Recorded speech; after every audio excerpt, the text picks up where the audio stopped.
নমস্কার বন্ধুরা, আমি নীলিমা কুকিং শো থেকে আজ বানাতে চলেছি। এই দেখুন আমি কুমড়ো নিয়ে এসেছি। কুমড়োটার কালারটা দেখুন কি সুন্দর। এই কুমড়ো দিয়ে আর আমি চিংড়ি মাছ দিয়ে আলু দিয়ে আমি একটা ছক্কা মতো তরকারি করব।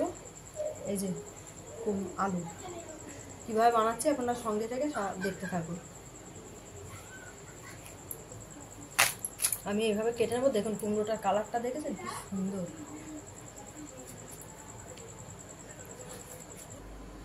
এই যে বন্ধুরা আমি কুমড়ো আলুটা কেটে নিয়েছি। আমি এবার গ্যাসটা ধরিয়ে দিচ্ছি। চিংড়ি মাছটা আমি নুন হলুদ মাখিয়ে নিচ্ছি।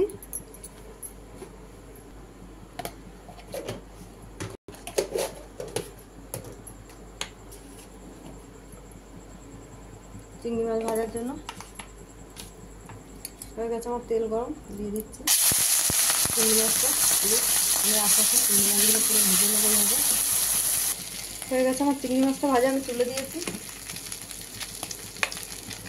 আর একটু তেল দিয়ে দিলাম পরিমাণ মতো। দিয়ে দিচ্ছি 5 ফোড়ন।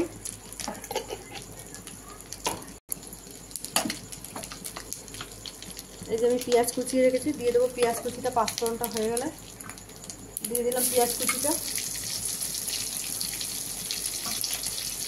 পেঁয়াজ কুচিটা একটু ভাজা ভাজা হোক আগে। দিয়ে দিচ্ছি 1 চামচ আদা বাটা।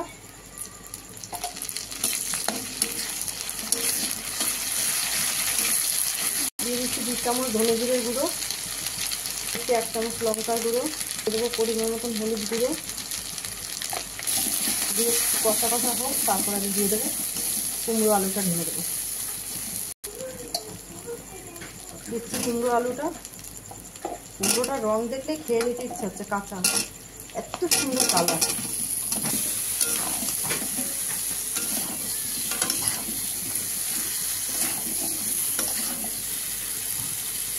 দিয়ে দিচ্ছি পরিমাণ মতো নুন। ভালো অল্প করে একটু মিষ্টি দিয়ে দিলাম, বেশি দিলাম না, নাহলে বেশি মিষ্টি হয়ে যাবে। এবার আমি কষে নেবো এইভাবে কুমড়ো আলুটাকে। চিংড়ি মাছটা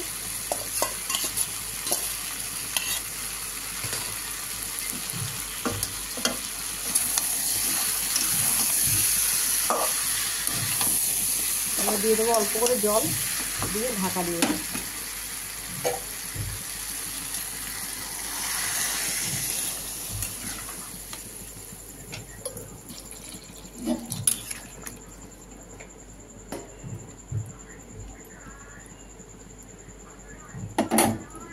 চারটে কাঁচা লঙ্কা দিয়ে দিচ্ছি, 2টো মাঝখানে ভেঙে দিচ্ছে, 2টো গোটা দিয়ে দিচ্ছে।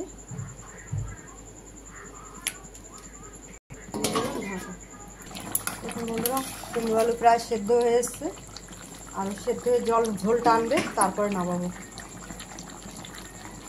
হয়ে গেছে বন্ধুরা আমার তরকারি, আলু কুমড়োর ছক্কা তরকারি। চিংড়ি গ্যাস বন্ধ করে দিলাম। দেখুন বন্ধুরা, আপনাদের ভালো লাগলে আপনারা এইভাবে বানিয়ে খেয়ে আপনারা বাড়িতে ট্রাই করে দেখতে পারেন। না নীলিমা কুকিং শোটিকে আপনারা সাবস্ক্রাইব, লাইক, কমেন্ট, শেয়ার করে দেবেন ইউটিউবে। আর ফেসবুকের বন্ধুরা আপনারা লাইক, কমেন্ট, শেয়ার করে দেবেন। আর নীলিমা কুকিং শো বলে পেজ খোলা আছে, সেখানে আপনারা ফলো করে লাইক, কমেন্ট, শেয়ার করে দেবেন।